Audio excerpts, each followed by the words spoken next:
और दुनिया के लिए इस पॉलिटिकल तमाशे ने एक अहम अमेरिकन अलाई के ऊपर भरोसे पर सवालिया निशान उठा दिए हैं। उन्होंने इसकी वजह एंटी स्टेट फोर्सेस और नॉर्थ कोरिया से खतरा बताया, जो अक्सर एक स्टेबल डेमोक्रेसी, एक अहम अमेरिकन अलाई और ग्लोबल सेमीकंडक्टर चिप प्रोडक्शन में लीडर माना जाता है। यूनिवर्सिटीज बंद हो गयी, पॉलिटिकल एक्टिविटीज पर बैन लगा दिया गया और प्रेस की आजादी सीमित कर दी गई थी।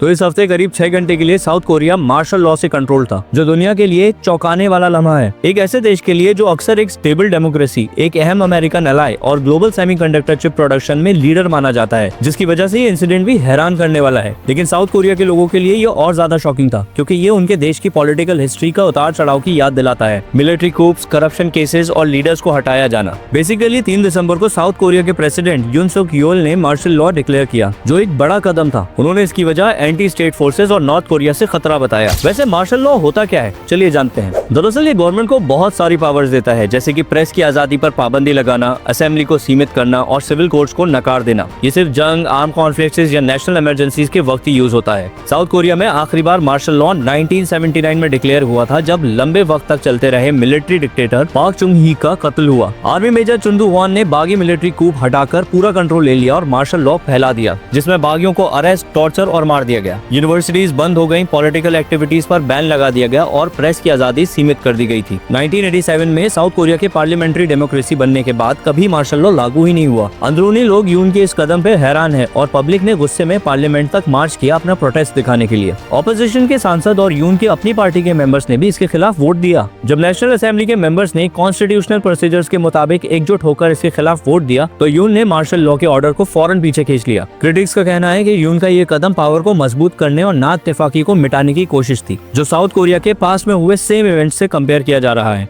यून के कैंप का कहना है कि उन्होंने सिर्फ कानून फॉलो किया और पार्लियामेंट की फॉर्मल रिक्वेस्ट के बाद इस फरमान को फौरन हटा दिया। अब ऑपोजिशन पार्टीज ने नेशनल असेंबली में प्रेसिडेंट के खिलाफ बड़ी शिकायतें दर्ज करना शुरू कर दी हैं।